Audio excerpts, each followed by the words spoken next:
Hi guys, welcome back to another video. In this video we're going to be getting the lights working in this lovely Dapol HST set, BR blue livery as you can see. Now the lights I know work in the shells because I've already plugged the shells into a working loco that I had. That being said, if you haven't got one, to be honest with you, these chips are so cheap it's worth just changing one and hoping that is the fix, unless there's something really obvious where you've got like a loose wire or something. The LEDs don't tend to blow on these, it's actually more the chip on the PCB. So I'll show you how to change that, or how I changed it. And just for your info, I bought 10 chips, IC chips for the PCB, and they came to £2.90 including postage. So what you got there is a 29p IC chip that fixes the light issue. So this has cost me a royal fee of 58p, but there is a cost, your time, and also if you screw up the loco, well, that's also money down the pan, isn't it?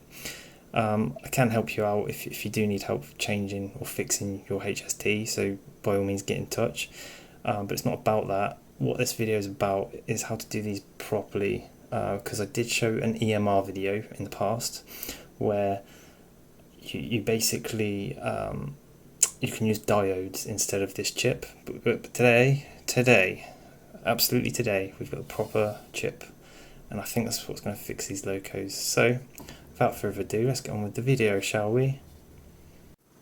Okay, so here we are at the bench. We've got the power car here. Now I've shown this in previous videos. Excuse my nails and things, I've been working on a car today, so I'm a bit oily. Basically, to get the shell off, you lift both sides a little bit. You could put a cocktail stick between, get my nail just there, between the body there and the chassis. I'm not going to do that. I'm going to come around this side, get my nail under there, and I'm aiming to hold the chassis but pull the back up and pull the side out like that. So you're pulling the back off first, so it looks like this. And I'll tell you what I'm going to do. I'm just going to remove the shell. You can disconnect the shell with that plug there. I'm not going to do that. I'm just going to turn it around here because I don't want to disturb that too much.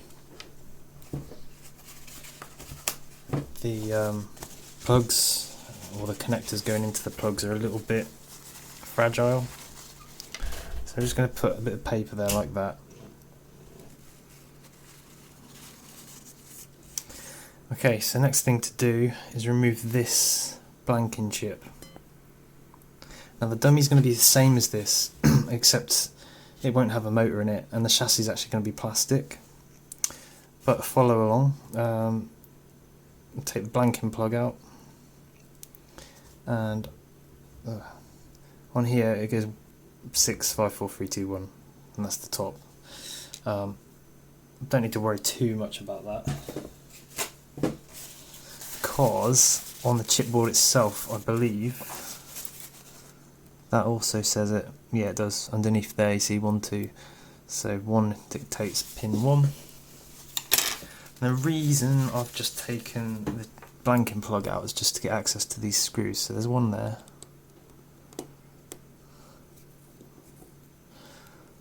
Put that to one side, somewhere safe, so don't lose it.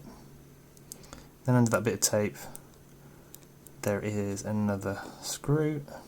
Put that to one side, so that's also safe. Now, should be a case of lifting it up and over, which we can't do. That's unfortunate. Okay, so in this case, the dummy is different to this, I can tell you now. You can just lift the board over on itself. Because the motor wires are here, it's preventing the board from lifting up.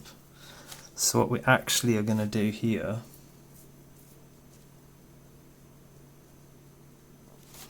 is turn the board the other way. So I'm going to unsolder these pickup wires here.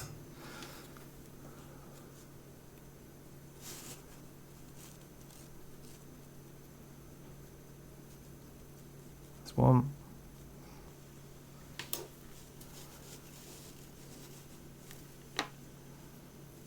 There we go. I'm just getting the scatty solder off of them. Clean soldering iron. So that should free up the board a little bit there.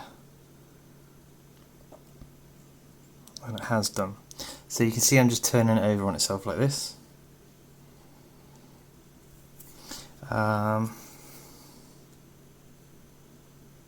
Yeah, that is right. So I'm going to turn it back round so you can see what I'm doing. Now, what we're going to take off is this. So I'll show you how I do it, especially like this. Everyone's going to have their own little way. Now there is a thing called a solder sucker, this thing here. And basically you push a plunger in and then you press the button and it pulls up a load of air inside. And that's the idea behind that, is to suck the solder up and away from whatever you are soldering. I can't do that on this though. What I'm going to do is I'm just going to gently get a knife next to the IC chip.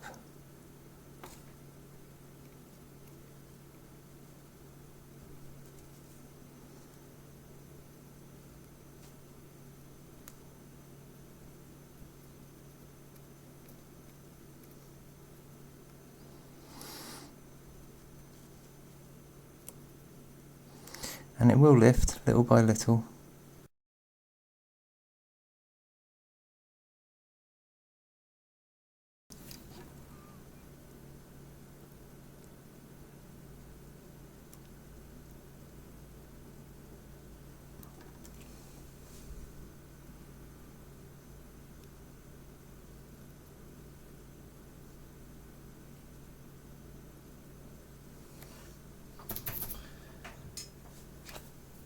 There you go, guys. That's our new chip put on. The only real way of testing this is to go put it on the track now and test it. But what we're going to need to do is just connect up the pickup wires again. Now, don't worry, that chip there, it's got a different number on it to before I put it back on the track. They will come in a pack like this. I bought 10 of them because I seem to have quite a few Dapol locos which the lights are going out on. So that's what you want to find, an SOT-23, but this setup inside the chip is a BAT54C, okay? And you'll get those little things. You can put them in eBay. I'm not going to put a link in the description. I'm just going to put these details, a description of them. We've yet to see if it works. I'm sure it will. But before we go and test it, let's finish off putting this thing together. So I need to flip the chip back around to where it was, making sure I don't destroy any of the wires in the process. It's fiddly work. That's soldering. Hopefully you saw enough to either put you off or give you a bit of confidence, I guess, one of the two. And also as well, if a model shop or someone's offering to fix a loco like this for you, you can see kind of what you're paying for. Like, you're paying for their skill and their tools, their time. Does it take a very long time? Not particularly. However, it is make or break. It'll either work or it won't, as in you'll either break the loco doing this or not if you're not careful. So you need to know what you're doing, and I'm hoping this video just gives you an idea of what is involved.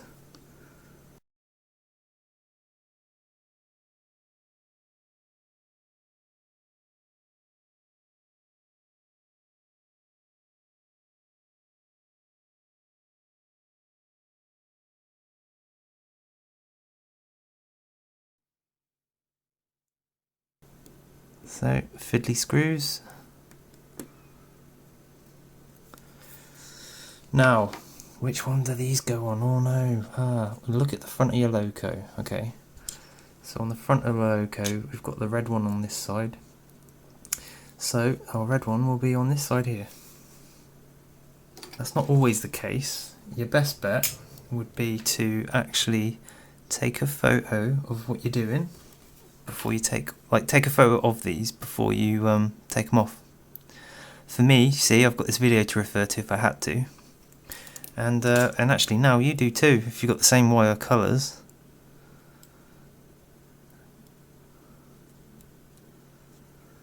So I'm holding it there with the soldering iron, just give it a bit of a tickle, and she's on. And we'll do the same with the red wire, and she's on. Just like that. So, because I haven't unplugged the shell, and now I'll just show you. I've left the shell obviously plugged in here. Now I explained this on the previous time when I did the light fix on the EMR loco I had. Now what I was trying to explain here is, say the loco is travelling forwards, but you've got the rear lights on instead, so the wrong lights are on in the wrong direction. In order to fix that, what you would actually do is, for instance on this one, the red wire, put it where the white wire is, and then put that white wire where the red wire is, but keep the yellow one here in the middle. So you're just swapping the white and red wires around, and that will change the lights on the shell for you. Now in order to do that, you take the plug out. I'm really trying not to take the plug out here because I just don't want to do it. It's not needed. But on this part of the connector, you can get a knife blade just under that pin, under this little finger here. What it does is it holds the electrical contact in, and you can, let's see if I can get this. Basically you can get a knife in there and lift it up, and it will allow you to release the pin with the wire. But you'll need to take the plug out to do so, which I'm not going to do, but hopefully that'll help you out. Anyway, let's go over to the track and let's see what we've got. I'm not going to put the shell on properly just yet, in case we have an issue with lights. And actually, before we go to the track, I'd better put this blanking plug back in, hadn't I? So on our chip here, we have the right hand side of the loco facing us. So let me zoom out here. Okay. These chips, it says top and which way around it needs to be. The closest pin to you is pin 1 though. Yeah, well, if you're doing exactly the same loco as me. So let's go to the track. I'm not putting it on yet, I'm just going to leave it like this and we'll see what we've got. Let's go, which way are we going to go? Forwards, there we go, we have our forward lights. And then backwards, we have our rear running lights. Forwards. And our rear running. So in my case, the light direction is correct for the loco. So I'm going to leave it at that and we'll go back to the bench and we will put the shell back on properly. Okay, so back at the bench. What you need to do is make sure these wires are not going to interfere when you put them back, but put the shell back on. So what's going to happen is those wires are going to want to fold up the middle, something like that. So you're hooking the front on, and then this bit here has to go up the back. But I'm pulling this down as I'm pushing this on. So that's the main body in. Now this last little bit here,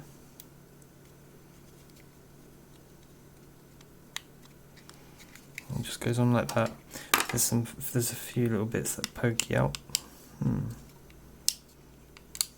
Interesting. Ah, there we go. Okay, so it just needs to go forwards just a touch. And the shell is back on. And we'll go back to the track again. Our lights should still work. And maybe let's put some carriages on it. And that's it, guys. Literally, take the chip out, put a new chip in, done. So I showed the EMR video because if you go back to that, you'll see what I did there. I put 2 diodes on the chipboard, and then my light direction was incorrect, so I had to swap some wires around. Those wires I showed you earlier. And the dummy is basically the same. However, the pickups that go to the board, you don't have to disconnect because there are no motor wires in the dummy to prevent the board from just flipping over backwards. So you just do the same thing on that with the same chip. You know, if you're putting sound in these, you'd might actually end up just getting rid of the board completely, like I will do on some locos. But on this one, I wanted to show you how to put the chips in properly. So let's go over to the track and see what it's like, shall we?